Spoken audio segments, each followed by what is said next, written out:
Appreciate you guys. All right, so what's going on, everybody? Thank you all so much for tuning into this live stream segment of Mikasa Sukasa. Of course, as always, I am your humble host, Niko House. We have a jam-packed show this afternoon, so make sure you stick around, follow along with us. And I just, of course, want to give a shout out to Rockfin. If you have not yet, make sure you follow us on Rockfin, ROKFIN.com/Niko, Niko. The link is in the description below. Tomorrow is Wednesday, so Thursday, the day after tomorrow, we have our Rockfin exclusive premium stream. However, if you cannot afford the $9.99 a month premium endorsement, that's fine. We have a lot of other Rockfin Rockfin exclusive content that you can access for free on Thursday as well. So make sure you go subscribe to us there. Subscribe to the Convo Couch. They have a Rockfin premium exclusive stream tomorrow as well, along with some other exclusive content for Rockfin. Today, we're going to be talking about Biden recruiting Republicans. I know you can't tell if I'm talking about 1993 or 2020. Basically the same thing when it comes to Joe Biden, let's be honest. We're also going to talk about this new bailout bill. We're also going to talk about this COVID-19 vaccine that Fauci just announced. And Candace Owens with her nonsensical tweet, along with Our Revolution LA making a massive step in the right direction. So first, let's talk about this Biden secret Republican group that's apparently forming behind the scenes that Biden is just so proud of. So this is reported in MSN. It says Biden campaign is secretly building a Republican group. Appearing in an Instagram live chat with soccer star Megan Rapinoe on April 30th, presumptive nominee Joe Biden made a spontaneous vague statement about how he's been speaking to a lot of Republicans, including former colleagues, who are calling and saying, Joe, if you win, quote unquote, we're going to help. Now listen, people, once again, these vague statements about Republicans helping Joe Biden coming from Joe Biden himself seems to be the standard set by Joe Biden himself. I don't know why this is that much of a surprise, but the reason we're reporting on it is to acknowledge the pure hypocrisy and the lunacy, truly believing that somehow Joe Biden's administration will just be diametrically different than either Donald Trump or Barack Obama's administrations. The article goes on to say that then he showed his hand. He said, matter of fact, there's some major Republicans who are already forming Republicans for Biden. The former vice president said that there are some major office holders, quote unquote, forming this group. The comment hardly received any attention at the time, but in declaring it, Biden ended up tipping off the earliest stages of a brewing effort that's starting to get underway in certain Republican circles behind the scenes. It is literally just forming.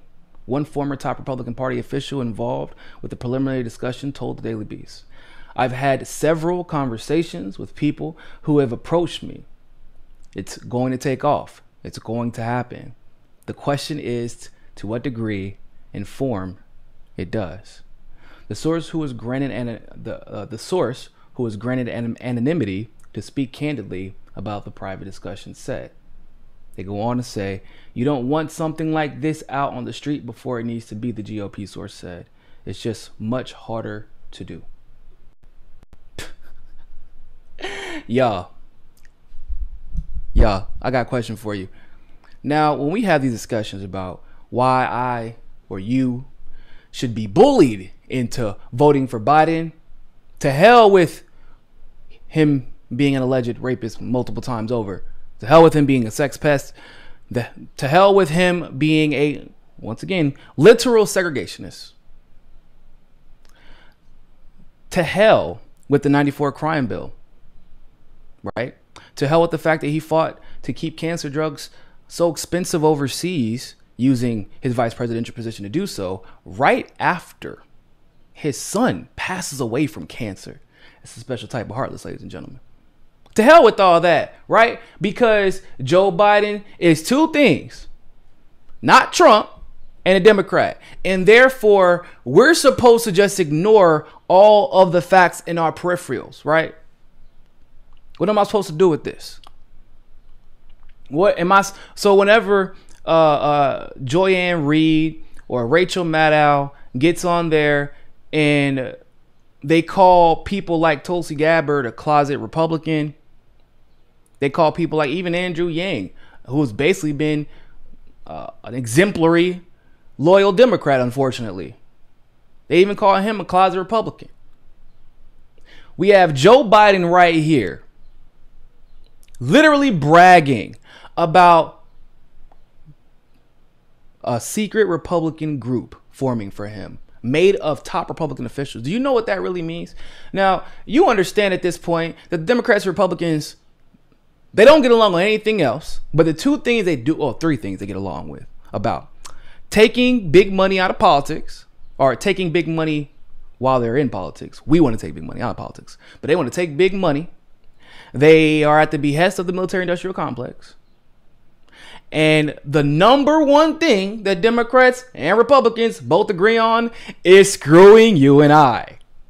That's the number one thing, above all else. In fact, I'm pretty sure they take pleasure in it at this point, given that they basically slap us in the face with the names of these new pieces of legislation that get introduced. The CARES Act. Did you feel like the government cared about you after that legislation was passed? I don't think so. I'm pretty sure you did feel like that.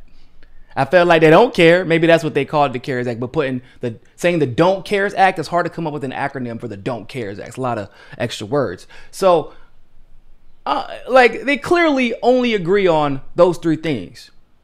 But they also agree on something else that people don't want to talk about, given who the person is. But they also agree on something else. They don't want Trump in office. Now, they don't want Bernie Sanders in office either. They don't want Tulsi Gabbard in office either. They don't want people like Mary Williams in office. They don't want Shahid Buttar to be, Nancy Pelosi and all that. But my point is, they don't want somebody who is not predictable. In other words, if we pay you to do something, we expect for it to be done so we don't get chastised by our big donors. And Trump is simply too much of a wild card. You have to understand, it makes sense that these top Republican officials will be advocating for Joe Biden over Donald Trump. Donald Trump actually said that he wants Medicare for all, that he would sign that legislation. He threatened the Republicans with it once before. And then he talked about getting people treatment for free. And he said this frequently. Talked about getting people testing for free. What did Joe Biden want instead? Insurance companies. We need to have access so people can buy insurance from insurance companies. Just reopen that marketplace so people can buy insurance with that money they don't have, with that they've earned from the job they no longer go to. See, Trump is too much of a wild card. Ideally, I guarantee the MIC would have preferred for us to stay in Afghanistan. Trump was a wild card there. Ideally, they wouldn't have liked for Trump, I'm sure, to assassinate Soleimani, because it upset the balance in the region. We have a very delicate balance of destruction in the Middle East. You can't just go assassinate people all willy-nilly, because it just throws a wrench in the plans. We're not allowed to move. We're not allowed to move in Iraq how we've been able to move around Iraq in the past because of that. So they don't like Trump. If Bernie Sanders or Tulsi Gabbard or another outsider was in office who was also just as unpredictable, probably, honestly, Bernie Sanders might be more predictable than Trump at this point. But say if they had Tulsi Gabbard in office, she's too unpredictable. Like, they don't like unpredictable people. And also, if you're a Republican, and if you're one of those Tea Party-esque type of Republicans, right? The ones that use vague dog whistles, right? It's okay to be racist as long as you're racist behind closed doors and you're using dog whistles to do so. And you're just passing racist piece of legislation. All they care about is the civility aspect. They don't really care about the actual racism. Whereas somebody like me, I don't really care how civil you are if you're going to pass racist legislation and racist policies and reinforce institutionalized racism. then I don't care how nice you are to me. In fact, it's even worse. Don't smile in my damn face and then pass racist legislation behind closed doors. But the GOP has not been able to pass the institutionally racist legislation that they've been able to pass in the past. They haven't been able to get away with as much because, for better or for worse, Trump telegraphs all of their policies. Every single Central and South American policy. Like, I mean, think about it. Under Trump, there has been multiple coup attempts of Venezuela. Out in the open, by the way. Just, hey, we're going to try to invade again. I don't know how it's going to work out, but we try to let Juan Guaido do it himself. We tried to cut them off via sanctions. We tried to send a mercenary group. Still can't get it done. Why? Because Trump can't shut the hell up and stop telling everybody before he does something. By the way, I'm perfectly fine with that. Keep telling everybody so we can do something about it. So that leaders like Maduro can prepare for your nonsense. But this just overall shows you that the Democrats are not as concerned with getting Republicans out of power as they would like to lead you to believe. Otherwise, the moment that this was discussed, ladies and gentlemen,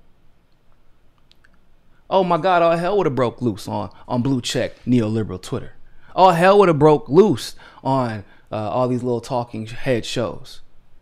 How does the View not? Can you imagine if an article came out talking about, or if Bernie, while Bernie himself bragged about it, we have some secret top Republican officials, some top GOP officials forming a group for me right now if I win. They said they want to work together. Notice, see, it's not like what Tulsi tries to do. Tulsi tries to appeal to the other side while keeping her policies populist. Even Bernie does this with Medicare for all. That's why on his Fox News town hall, the way he described Medicare for all caused almost everybody in the crowd to raise their hand if they, when they were asked, they had a chance to use it, if they would, of course. So like they appeal, but there's no policy discussion here. It's just, hey, some Republicans who are probably acting at the behest of their major donors are just forming a group to support Joe Biden. Why? Because it's Joe Biden, not Donald Trump. Because it's Joe Biden, not Bernie Sanders. Because it's Joe Biden, not Tulsi Gabbard. It's Joe Biden, not Andrew Yang. It's Joe Biden, not Marianne Williamson. Joe Biden, not Jesse Ventura. Not Dario from the Green Party. It's not any of them. It's not Jill Stein. And that's why we're okay with Joe Biden. Good old predictability.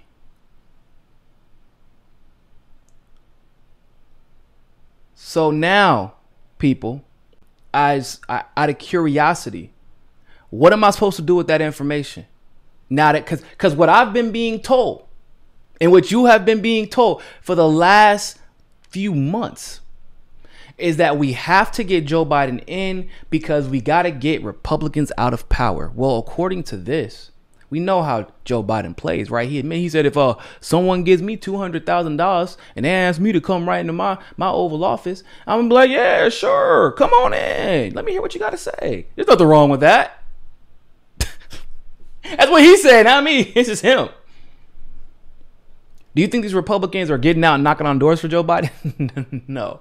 You think they're starting super PACs to gather a bunch of corporate money to support Joe Biden? Absolutely. Which means the Republicans are acting on behalf of the corporations, their corporate donors, which means that that's no different than what we're seeing right now for the most part. So at that point, why would I sacrifice my integrity just to put Republicans back in power? Because effectively, not only is Joe Biden telling us that's what's about to happen, but he's perfectly fine with it. He welcomes it. Well, Joe, I'm not really a fan of Republicans. Not really all that much of a fan of Democrats either. Unless you're bragging about reaching across the aisle to pass UBI. Unless you're bragging about reaching across the aisle to pass single-payer health care. Unless you are bragging about reaching across the aisle to put an end to the regime change war in Syria, to put an end to the regime change efforts in Venezuela, to put an end to the regime change efforts around the world, then I don't want to hear about how you're working with Republicans to get elected. You're not helping your case. You're just not. It's like I hate that people brag about working with damn John McCain. Fuck with damn John McCain. Fuck, man. John McCain's an asshole. I don't like talking ill of the dead, but he's kind of an asshole, guys. Like, the man bragged about being a genocidal maniac. If you like that segment of Mikasa Sukasa, don't forget to like the video and smash that subscribe button. Want access to members only live streams, behind the scenes footage, and other premium content? Well, you can endorse us on Rockfin Premium, become a patron through Patreon, or you can sign up for the MCSC Premium membership through YouTube. All the links are in the description below. But hey, more than anything else, more than anything else, always remember, find your balance. find your balance. Find your balance. Find your balance. Find your balance. Find your balance. Find your balance. Always remember, more than anything else, find your balance. peace.